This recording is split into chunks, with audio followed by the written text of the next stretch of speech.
And those are the things that, you know, nobody tells us to do, or, you know, we didn't learn somewhere. We just realized that we kind of have to do it along the way. What's up guys, it's Nick, and today we are gonna talk about tips in quarantine, because if you are living solo, living by yourself in a condo, just like me, it kind of gets crazy sometimes because you are stuck in the same four corners every single day, and all you have to do is just live with what you got. Here are some tips that certainly helped me out as I am here trying to survive, you know, but still healthy, and that's still something to be thankful for every single day. But before we get into the video, don't forget to subscribe to my channel, hit the notification bell, and like the video if you are into these kinds of videos so I can make more for you guys. And let's get into the video.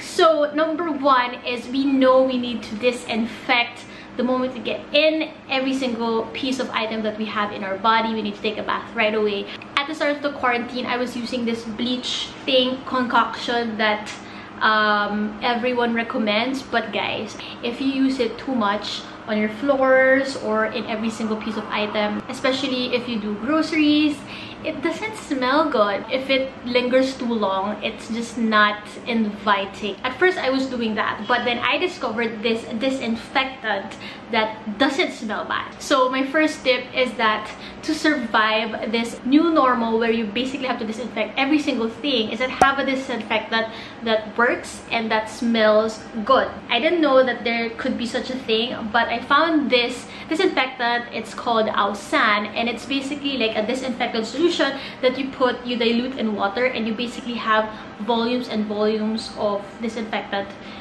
in every single size. You could transfer it in a spray bottle, you could transfer it in an alcohol bottle. You have a disinfectant that isn't drying to your hands. That's number one, because I super hate it when alcohol just dries out your hands so bad, and then you just end up with like super crackly hands. So I use it to spray on my grocery items. So when I get in the condo, I use it with me on the go as a spray bottle. I use it also inside the condo instead of alcohol, and the good thing is you can easily transfer it. So this is my original alcohol bottle, but it actually has a disinfectant solution from Ausan that I transferred here, and then I also have a spray bottle that I bought, and then I just transferred here, so that's easy to just like spray.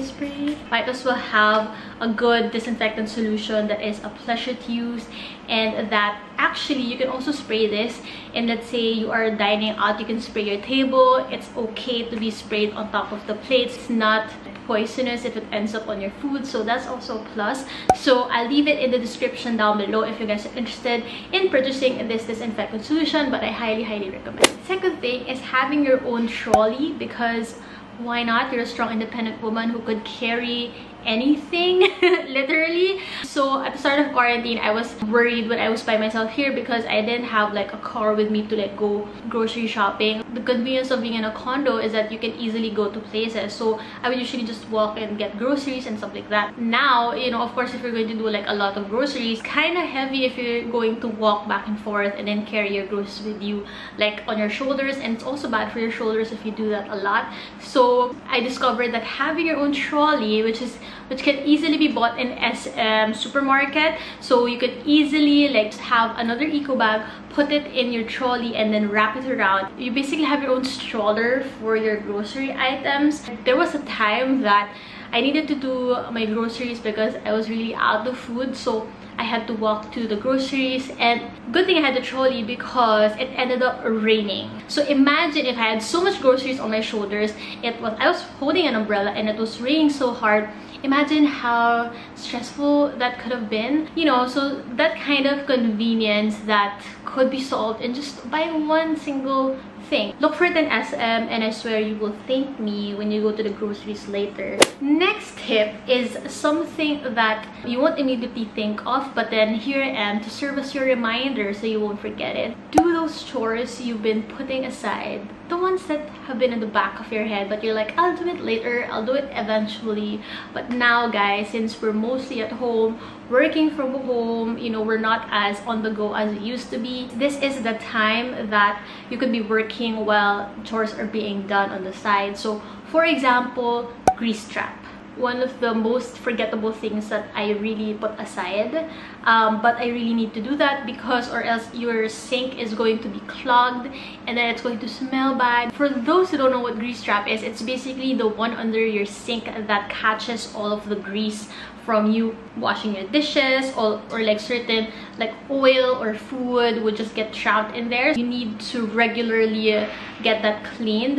And then another thing is pest control. So I don't know what's going on, but they're like small EPs that's really getting annoying for the past months. So doing regular pest control like at least once a month has really helped out the place and tone down those annoying pests. You know, being in a condo, those are the perks that you have those within reach. It's just an easy access of just calling the reception or the admin to help you out. And in general, just doing your general cleaning, you need to do that, or else a lot of dirt gets piled up. So I do it at least once a month or once in 2 months. Good thing there's good work where you can easily access those kinds of cleaning services, like even cleaning your aircon. Finally cleaned like the filter of my aircon after maybe 3 years. Yeah, I think it's really that bad because I remember when I was looking at my aircon, it was just black like underneath the vent, and I thought that was normal. And then after I got my aircon cleaned, thank God to Good Work app, because I was able to get someone to do that.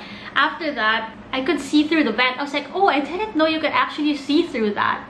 And I realized that that black thing was just like filled with dirt and dust, and yeah, so that's disgusting. And I can't believe whenever I'd open the aircon, all that dust would just like come in and fill the place. So maybe that's why I've also been sneezing, or I would get allergies. And those are the things that, you know, nobody tells us to do, or you know, we didn't learn somewhere. We just realized that we kind of have to do it along the way. And number 4 is that this is the time while you are living solo is that you can freely work out whenever you want.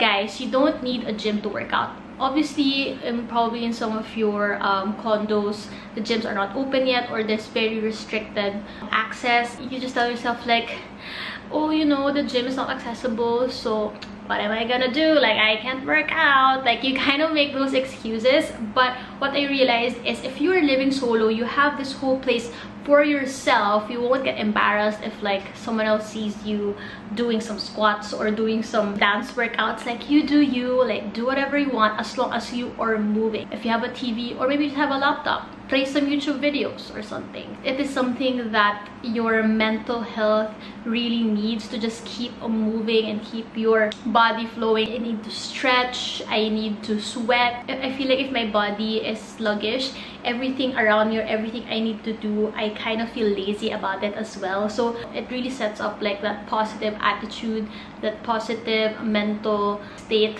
that we all need at this time. And lastly, speaking of mental health, it's also important to have an on and off switch mentally. The perks of being at home or working from home is that you don't need to commute anymore. You don't need to rush just like you used to. But there's also like that downside where you feel like your work is always with you. So you need to have like an on and off switch. So okay, when you need to focus at work, like you have to be fully on in every single task that you are faced with. But if you already need to rest, you also need to turn off that mental off switch, where okay, this is the time for me, this is the time to rest. Because I feel like if we are always on, if our switch is always on, one day our switch is just gonna get broken and we just don't know how to function anymore, literally. So we need to train ourselves when to have an on and off switch. And that doesn't just come with work, but that also can be related to how we use our gadget, how we use our social media. Because sometimes we always feel like we always need to update everyone on social, we always need to show people that we're doing fine. But we also need to have an off switch. Like, who are you really behind your Instagram profile? Like, you need to have that off switch also of just not looking at social media, probably not also watching Netflix or YouTube as much, and just reflect on what your purpose is, what your vision is, where do you want to be in years time. Because sometimes all this like social media and things that we do on the internet, it's just distraction to who we really want to be, who we want to strive for. And having that mental on and off switch just reminds us that okay, I need to like just breathe in and breathe out and reflect, take time for myself to figure out where I want to be in years time and things like that. At the end of the day, you also have to take good care of yourself, because after all this, it's all just but a story to tell. And what kind of story will you tell? And I hope it's going to be a good one. Know that you are blessed. Know that every single day is still a gift that you are alive. So thank you guys so much for watching. I hope you enjoyed this video. Leave a comment down below how you are coping with this whole quarantine situation. I hope to see you guys in my next video. Subscribe if you haven't yet, and I'll see you in my next video. Bye guys.